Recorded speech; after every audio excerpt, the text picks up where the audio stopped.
Hi folks, welcome back to Quarantine According to Eddie. It's the 3rd of April, it's about 3:15, and once again I'm out.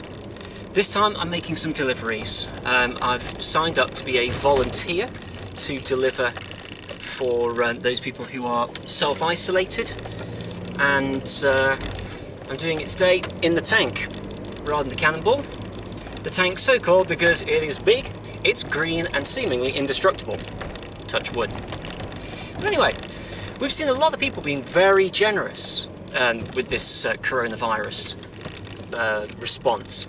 The government saw, when they were trying to get 250,000 volunteers, they got 405,000. People really want to help. And this brings me on to a question that somebody contacted me with, asking, is there such thing really as an altruistic act? Now, altruism is the idea of sacrificing yourself for someone else at no gain to yourself. So that could be a small sacrifice, like, for example, maybe leaving someone an anonymous gift. Our blood bikers sometimes come back and find that they've got some sweets or chocolates left on their bikes,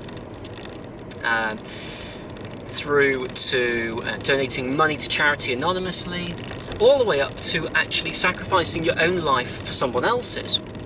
All of these are altruistic acts. And you could say, well, yeah, I mean, clearly these do not benefit people.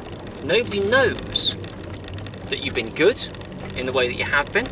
And if you sacrifice yourself, then you're essentially taking yourself out of the gene pool. And from an evolutionary point of view, it doesn't make any sense, because surely you want to keep your own genes in the gene pool, reproduce as much as possible. If you're taking yourself out, you're going to give someone else an advantage to outcompete you and your genes. So these acts do appear to be completely altruistic. There doesn't seem to be any gain in it for anyone. However, maybe things aren't as simple as this. Maybe no act really is truly altruistic.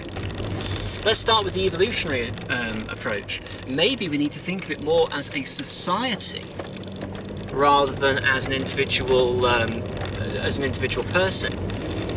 If you look after someone else's life, then they will help the species to continue, and that in itself could be seen as furthering the progress and evolutionary beneficial. So maybe that act isn't 100% altruistic.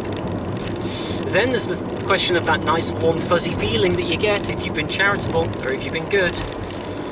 Surely that nice warm fuzzy feeling is a reason why people do these altruistic acts, and that therefore means they're getting some sort of reward out of it.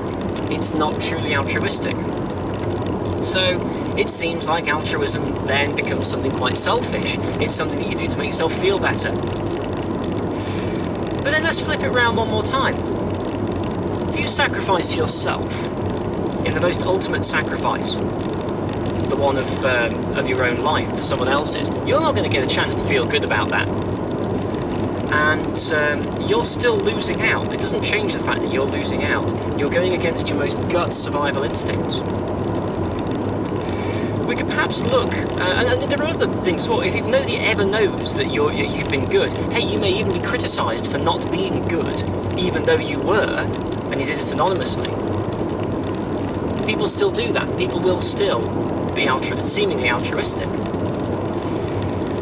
We need to ask ourselves, firstly, what about those acts that seem to actually have no benefit whatsoever? Surely they are truly altruistic. And even if we don't accept that they are truly altruistic, are they sufficiently altruistic? A bit like the difference between David Hume's skepticism and Leibniz's principle of sufficient reason.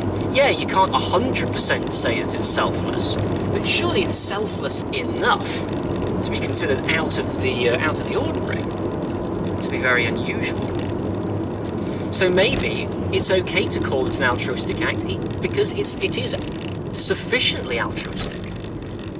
Well, I'd love to know your thoughts on the matter, and if you've got any questions or comments, of course, let me know, as usual. Otherwise, thanks for watching, and I'll see you next time.